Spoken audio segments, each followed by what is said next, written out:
Seja muito bem-vindo, bem-vinda ao Visão Parlamentar. A ideia aqui é a gente mostrar o que pensam e também o que fazem os deputados estaduais mineiros. Nosso convidado é o deputado Lucas Lasmar, da Rede. Os assuntos vários: melhorar a gestão hospitalar no estado, fortalecer o SUS e promover uma saúde mais humanizada aos mineiros. Ainda vamos falar da urgência de promover mecanismo de prevenção ao câncer e das opções para conter o avanço da dívida de Minas com a União.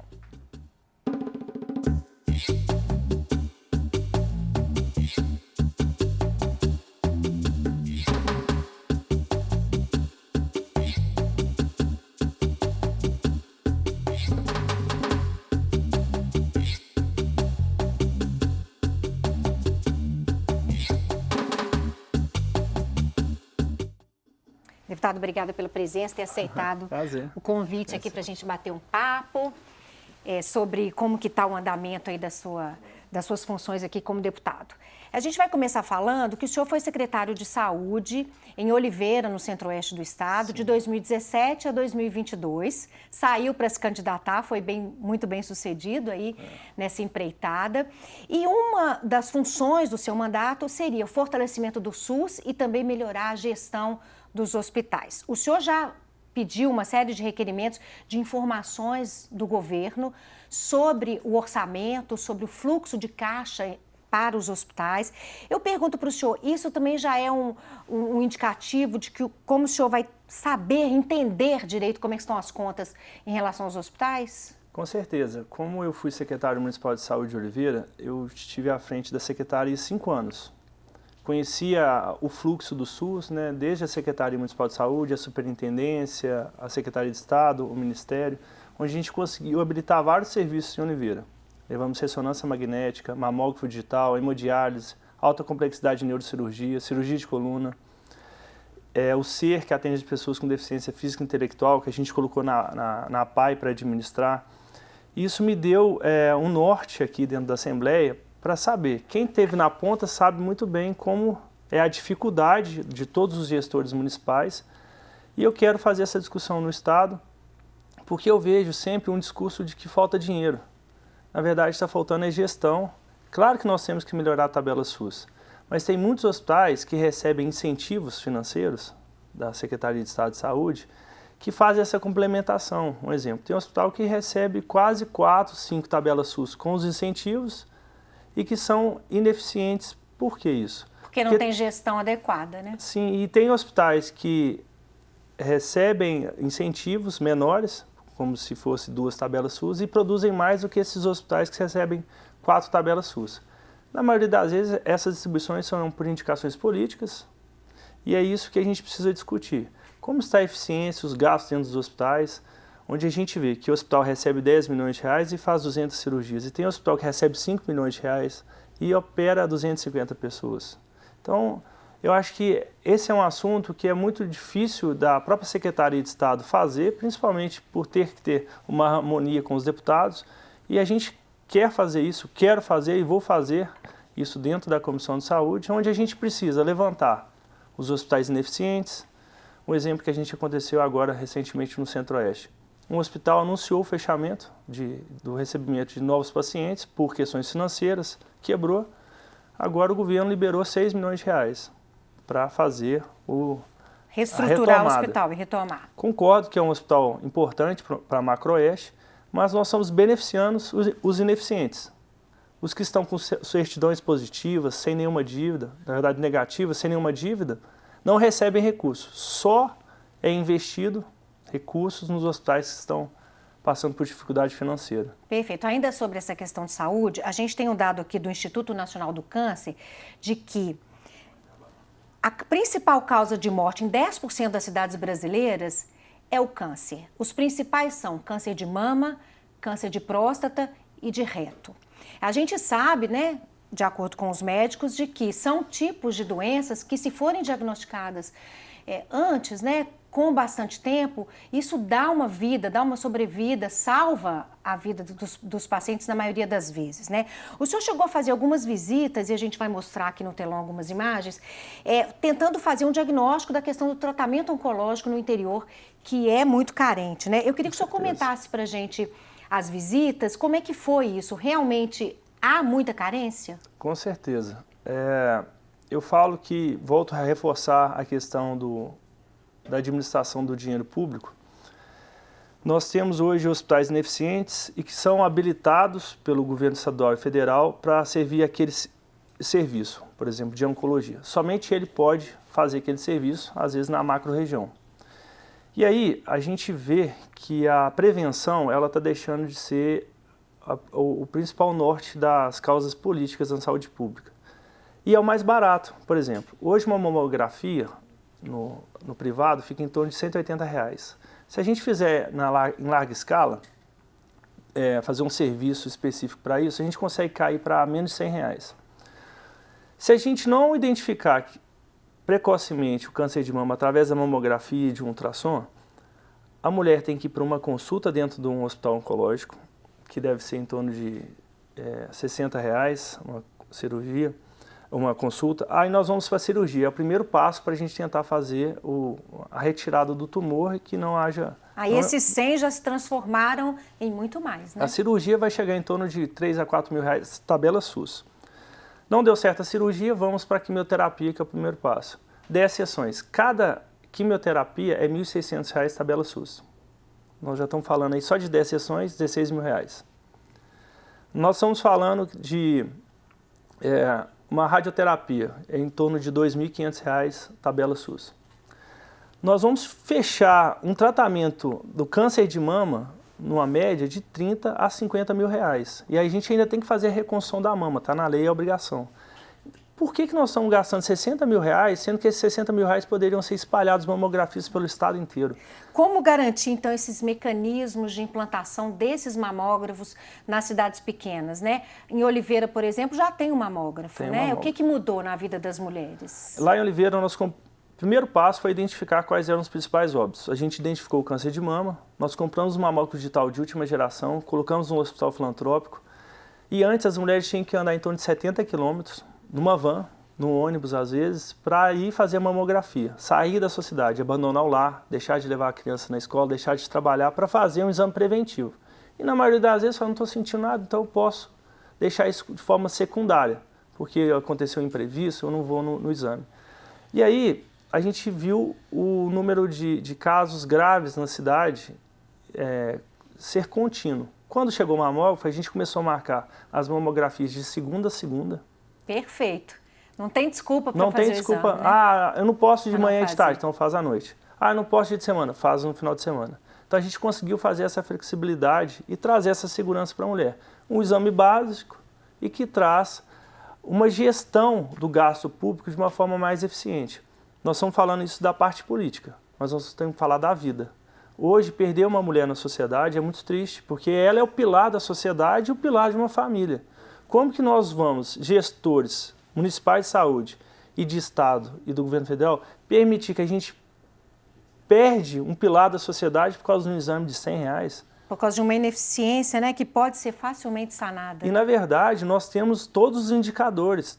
Tabwin é um sistema que o próprio governo do Estado consegue ver onde está a parte deficitária, onde estão tendo os maiores números de incidência de câncer de mama, qual que está agravando, o número de encaminhamentos já oncológicos, né, que já tem o diagnóstico. É fácil de se fazer. O exemplo que o Estado de Minas fez uma distribuição de 100 tomógrafos para os hospitais. Nós precisamos fazer isso para os mamógrafos. Principalmente onde a gente fala que a maioria dos hospitais ou dos centros de especialidade dos municípios tem um técnico de imagem. Ele pode manusear o aparelho. Então, às vezes, não seria um custo tão direto. Só que o município não tem recursos para fazer a compra de um equipamento do mamógrafo, que gira em torno de R$500.000 a R$700.000. Deputado, ainda sobre o câncer, a gente tem duas situações aqui para o senhor comentar. Tem duas leis que não estão sendo respeitadas aqui em Minas Gerais. É uma lei que exige que o diagnóstico de câncer tenha se dado em 30 dias e em 60 dias o início do tratamento para a cura desse câncer. O senhor que foi secretário municipal de saúde, a Assembleia de Minas tem uma comissão extraordinária de enfrentamento ao câncer que está tratando esse assunto. O senhor acha viável o cumprimento desses prazos? 30 para diagnóstico, 60 para início de tratamento? Com certeza, isso é indiscutível. Como eu fui secretário, eu presenciei toda a distribuição do recurso. Vou dar um outro exemplo do Centro-Oeste. Nós temos 2 prestadores, né, não vou citar o nome, mas tem um que ele é ineficiente de uma forma inaceitável. E já sinalizei isso para o governo e ninguém quer fazer nada. Ele atinge de 12% a 18% da sua meta anual. Ele recebe o recurso e produz pouco. Mas por critérios políticos, nós não podemos desabilitar esse hospital. E tem vários hospitais eficientes que querem um serviço, mas não podem produzir, porque o próprio sistema não permite ele produzir, não servir a população dessa forma de oncológico e bloqueia o lançamento da produção para ele receber o recurso. Então, na verdade, eu vejo que falta gestão, vontade e coragem de fazer o funcionamento do sistema SUS funcionar. Então, há a possibilidade sim de atender todos esses critérios de tempo, de exigência, por exemplo, da reconstrução da mama, do tratamento da quimioterapia, mas a gente esbarra nesse aspecto político, que é o triste de se ver, porque quando a gente fala de saúde, nós temos que falar com critério técnico. E eu estou solicitando hoje a Secretaria de Estado de Saúde e também o Ministério da Saúde para desabilitar esse hospital que está deixando as pessoas na fila da morte. Elas estão condenadas à morte porque estão demorando 70 dias para marcar a primeira consulta com a pessoa já diagnosticada com câncer. Como que nós vamos aceitar uma situação dessa por questão política? E nós estamos falando de um pai, de uma mãe, de uma criança, de um jovem. E o que acontece? Nós, políticos, a gente vê número. Morreu tantas pessoas. Lá fora é vida. Por que isso? Se nós estamos mostrando de forma, com critério técnico, que já deu oportunidade a esses hospitais e não melhoraram, por que vai melhorar daqui para frente? Não vai. É preciso ser mais rígido, então, com essa cobrança, né? E é isso que eu acho que é importante também destacar. Nós não podemos ser demagogos de estar nas comissões e ficar fazendo discursos para vender para a população um discurso bonito. Sendo que o que a gente precisa apertar, a gente não está apertando. Então, às vezes eu sou criticado até pelo bloco de oposição, por às vezes elogiar ou usar critérios que o governo está acertando, o governo estadual, e às vezes o governo estadual fica bravo porque eu critico e faço o indicador com números dos erros deles. Então, eu acho que o norte é esse, é acertar a ferida que ninguém quer falar. Deputado, eu quero parar um pouquinho aqui para a gente mostrar uma coisa. Olha essa foto aqui. A gente quer mostrar, contar uma historinha e mostrar como que o deputado já foi gestor, né? Foi secretário municipal de saúde, mas já sentiu na pele o que é a falta de estrutura hospitalar em Minas Gerais. O deputado está aí, em 2007, aconteceu uma brincadeira na piscina, jogaram, o senhor machucou a coluna e ficou um tempão com o colar cervical. E outra coisa que aconteceu também, né, deputado? Não tinha em Oliveira centro de urgência para atender o senhor. O senhor teve que vir transferido para Belo Horizonte, andou 160 quilômetros. O senhor viveu na pele o que muitas pessoas vivem, né? Eu queria que o senhor comentasse um pouquinho isso e como que isso mudou a sua visão em relação à saúde. Assim, é até engraçado, né, o que eu vivenciei nesse momento. Eu tinha 16 anos de idade. Muito novinho, né? Pulei na piscina, trinquei a terceira vértebra, né, a C3, e foi engraçado. Eu estava num local, né, e eu fui embora a pé, andei em torno de 5 quilômetros, um amigo meu brincando, não, você não tem nada, me dando tapa na cabeça. Chama Thiago. Você já estava com a lesão? Já estava com a lesão, eu não sabia, né, a gente achou que não era nada. Meu pai chegou da praia junto com a minha mãe, a gente brincou de lutinha, a gente tinha essa mania. Meu menino também tem essa mania. Aí deu um galo, começou a dar um galo na cabeça. Aí minha mãe, não, vou te levar no pronto atendimento municipal. A gente não tinha plano de saúde, a gente foi pro PA, que era lá de Oliveira, em frente à rodoviária. Fiz o raio-x, o médico falou, não é nada, voltei para casa. Aí, conversa vai, conversa vem, passa meia hora, o médico liga. Mobiliza esse menino agora e traz ele aqui. De lá, de Oliveira, eu já fui para Divinópolis fazer ressonância. De lá, já fui para Belo Horizonte. Já me imobilizaram, usei 1 ano um colete cervical e consegui fazer o tratamento de forma ambulatorial. Hoje está tudo bem, né? Hoje eu estou 100%, mas foi assim, 1 ano de muito sofrimento, porque você não podia fazer quase nada, eu não podia ir em eventos. Era assim, um momento muito... Para 16 anos, né, você perde uma parte grande da sua vida nesse aspecto.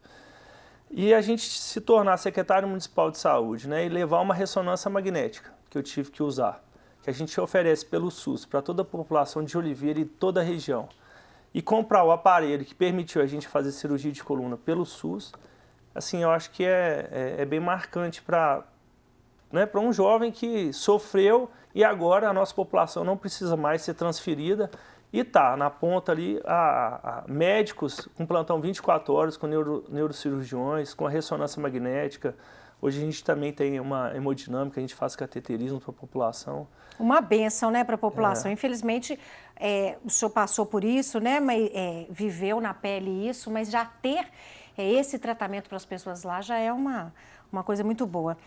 Deputado, o senhor também tem uma preocupação especial com as santas casas e hospitais filantrópicos. A gente conhece, né, a dívida da Santa Casa, das Santas Casas, as dívidas são velhas conhecidas aqui na Assembleia, sempre se discute isso. Os hospitais filantrópicos são responsáveis por 70% do atendimento SUS, ou seja, a população precisa dessas Santas Casas. Eu queria... como é que o senhor acha que pode ser garantido recursos suficientes para essas instituições? O primeiro passo é a gente aprovar aqui dentro da Assembleia a PEC 13, que eu elaborei junto com o Arley Santiago, que é permitir que nós, deputados estaduais, possamos enviar emendas parlamentares em anos eleitorais para entidades filantrópicas, serviços continuados e com o SEBAS. Nós não estamos falando de associações de bairro, não que elas não sejam prioritárias, mas quando a gente fala de um serviço contínuo e de saúde, qual é a diferença da gente mandar a emenda parlamentar para a prefeitura, que a lei pode em ano eleitoral, e não podemos mandar para o hospital? Aí fala que é questão eleitoral. Pelo amor de Deus. É serviço continuado, né? Serviço continuado. Não é porque é eleição que as pessoas deixam de precisar do dinheiro. Então não faz sentido nenhum uma legislação que proíba isso. Então a gente só pode ajudar em ano não eleitoral. Em ano eleitoral não pode. E essa PEC veio para a gente extinguir esse entendimento que o Tribunal de Contas do Estado, né, proíbe, e a gente reforça. O Tribunal de Contas da União permite os deputados federais a mandar esses recursos. Então, está em que pé a PEC? A PEC já está na mão do deputado Arnaldo, na CCJ, para fazer a análise da constitucionalidade do projeto, que eu acho que com certeza vai passar. Depois é criada uma comissão especial para analisar essa proposta de emenda à Constituição e por aí vai, começa a votação, né? Que eu vejo, principalmente no interior, um grupo político administra o hospital e outro grupo político administra a prefeitura. Nós, deputados, quando o município é gestão estadual, a gente não consegue mandar dinheiro direto para o hospital. Tem que passar pelo Fundo Municipal de Saúde para depois ir para o hospital. E é uma guerra eleitoral e política para fazer essa transferência. Eu fiz um projeto de lei para que a gente possa enviar a emenda diretamente, através de convênio, para os hospitais, principalmente para a gente fortalecer a porta de entrada, que é o pronto atendimento. Porque, às vezes, os municípios estão com os serviços terceirizados para os hospitais. E aquela precariedade estrutural, ela se mantém por brigas políticas. Porque se melhorar, aquele grupo político vai se destacar. Enquanto isso, a população morre esperando uma estrutura digna, até mesmo o próprio médico que tem condição de tratar, mas não tem estrutura. Então, nós estamos sucateando a própria estrutura por questão política. Então, eu acho que a gente tem que acabar com isso e peço o apoio dos deputados para a gente resolver essa questão. Um outro ponto importante que eu acho que tem que destacar aqui também, eu criei um projeto de lei autorizativo para que o governador possa dar isenção de ICMS para os hospitais filantrópicos na compra dos insumos e equipamentos. As prefeituras já têm esse benefício através de um decreto do governo do estado e nós vamos poder permitir, sem que haja prejuízo para o estado, porque toda essa isenção ela vai ser considerada como gasto em saúde. Então não vai ter perdas de arrecadação e nem questão tributária para a prestação de contas. É uma forma da gente conseguir dar esse apoio sem gerar dinheiro novo, sem exigir que coloque novos dinheiros para os hospitais, ele poder dar esse serviço. E através desse valor se cria um programa que o próprio Estado pode regulamentar e fazer esse apoio à saúde. São muitos projetos, né? São. Deputado, vamos sair um pouquinho dessa área da saúde, mas mantendo essa questão das finanças na nossa pauta aqui, o senhor defende que a Assembleia Legislativa faça um amplo debate aqui para discutir a dívida de Minas com a União, que está na faixa de 150 bilhões de reais. Essa dívida está suspensa, o pagamento em função de decisão judicial e a proposta do Estado é aderir ao regime de recuperação fiscal do governo federal, que é uma proposta que impõe uma série de restrições econômicas para o Estado. Eu queria que o senhor falasse um pouquinho sobre isso e como que é possível o Estado conseguir vencer essa dívida e se essa dívida vai acabar sobrecarregando as gerações futuras, né? A longo prazo, como é que fica esse valor, né, tão grande? Eu sinto que é um assunto muito delicado para o governo. Se faz sempre um discurso de que o Estado de Minas Gerais está nos trilhos, que é gestão, equilíbrio. Na verdade, a gente está maquiando um cenário político hoje em Minas grave, que vai afetar as próximas gerações, os próximos governadores. E a política séria, ela tem que ser feita de forma sustentável e verdadeira. Nós hoje vimos que em 300 anos gerou uma dívida de 114 bilhões de reais. Em 4 anos e meio do governo Zema, nós já aumentamos a dívida em 40%. E essa discussão ela não avança. Quem vai pagar essa conta? É o mineiro, isso é fato. Em algum momento. Nós vamos voltar a ter aqueles problemas de repasse financeiro dos municípios, os prefeitos estão vangloriando, né, o governo. Na verdade, está se cavando a própria sepultura do futuro e principalmente das nossas próximas gerações, do funcionamento da saúde. A gente recebeu agora, né, um projeto de lei para que o governo consiga repactuar os contratos da dívida que foram firmados em 30 de junho de 2022 e que tem um prazo agora só até dia 30 de junho de 2023. Se não for aprovado, o governo federal pode vir aqui e pegar 15 bilhões de reais. Eles estão dando um prazo de menos de 35 dias para nós, a Assembleia, decidir contratos milionários que podem chegar em torno de 131 bilhões de reais. E é uma mudança de um programa para o outro. A lei federal mudou e isso vai dar mais flexibilidade para a geração de novas dívidas. Isso está explícito lá na lei. Então, eu acho que a gente precisa discutir isso. Essa é a pauta principal de Estado. Pedi um seminário que foi assinado por todos os deputados do bloco, né, de minha autoria, para que a gente possa, de forma responsável, deixar na história de Minas Gerais que a Assembleia não foi omissa e que está trazendo uma transparência do cenário fiscal. Eu falo que a gente tem que ter responsabilidade do mesmo orçamento que a gente tem em casa. Imagina um pai que tem um orçamento de 5 mil reais por mês, quer viver gastando 15. Não, agora nós vamos penhorar a nossa casa. Vamos vender a nossa casa para a gente viver indo na praia todo ano, mostrando que está tudo certo.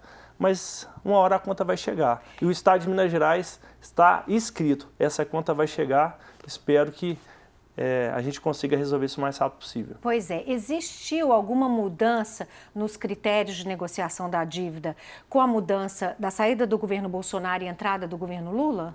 O senhor já tem conhecimento disso? Na verdade, o governo federal, né, passado, o Bolsonaro, tinha alguns aspectos administrativos.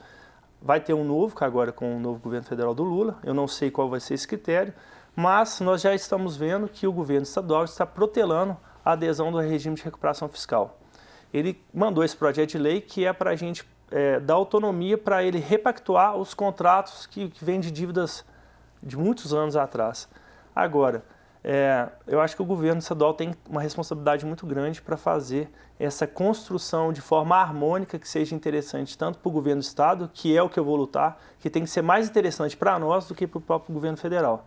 Mas, pelo jeito, as habilidades políticas não estão muito bem direcionadas. É um assunto complexo. A gente espera até que esse seminário também vai informar as pessoas em casa efetivamente sobre esse assunto, né? Isso. Às vezes os jornais trazem, mas como é um assunto complexo, acho que é necessário mesmo trazer a sociedade para discutir isso. É importante destacar que esse assunto da dívida do Estado, ela não está vinculada e formalizada ou direcionada somente para os deputados de bloco de oposição.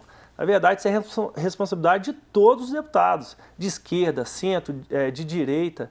Todos eles têm responsabilidade sobre as finanças do Estado. A função do deputado é fiscalizar e criar políticas públicas junto com o Executivo.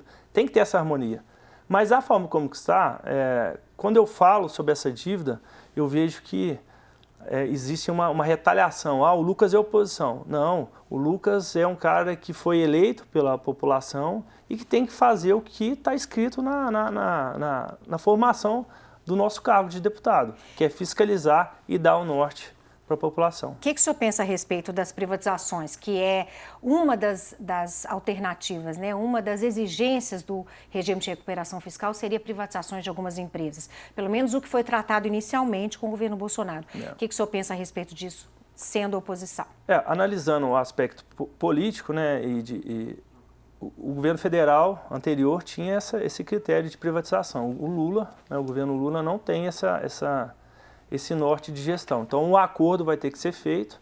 O que me entristece é que quando a gente faz um discurso de que nós precisamos de gestão no nosso Estado e que esse governo tem a gestão, na verdade, quem nomeia os mandatários dessas autarquias é o próprio governador. Por que não está tendo uma boa gestão? Todos os cargos comissionados estão ocupados, na maior parte delas. Então, a gente precisa entender, cadê a boa gestão? Por que vender? Né? Se tem boa gestão, consegue fazer parcerias públicas privadas, a gente já viu vários exemplos disso. Agora, querem vender CEMIG, Copasa e Codemig. Vou ser franco aqui, eu acho que é um assunto muito delicado para os próprios deputados, para todos eles de oposição à situação, a venda da CEMIG e da Copasa. Por quê? Porque ele tem um vínculo direto com a população nas suas bases. O deputado vai encontrar com alguém da Copasa, alguém da CEMIG, que pode ser contra a privatização. E o pior é privatizar por valor de banana, né? Um valor que é irrisório. Agora, a Codemig, que vai ter que ter uma movimentação muito importante e é a mais valiosa. Porque ninguém sabe o que é Codemig, o que ela faz, qual é a funcionalidade dela. Então, o impacto político para um deputado votar, ele é menor. E a Codemig já tem um cenário que nos próximos anos ela vai ter uma valorização assim, astronômica. Espero que essa avaliação, se o governo conseguir fazer essa privatização aqui, que eu acho que não vai conseguir na Assembleia, faça de forma respeitosa. Tá bom. Deputado, muito obrigada, então, pela entrevista, por ter compartilhado a experiência, compartilhado os objetivos do mandato do senhor, que é essencialmente garantir uma gestão eficiente dos recursos do Estado, o nosso dinheiro, né? Deputado, obrigada. Obrigado. Eu conversei com o deputado Lucas Lasmar da Rede, nós falamos sobre a atuação política nesse primeiro mandato parlamentar, a preocupação com a qualidade dos gastos públicos e também sobre formas de fortalecer o SUS e garantir à população um atendimento ágil e humanizado, principalmente no interior. A você de casa, muito obrigada pela sua companhia. Nos acompanhe pela internet, também no podcast. Até a próxima.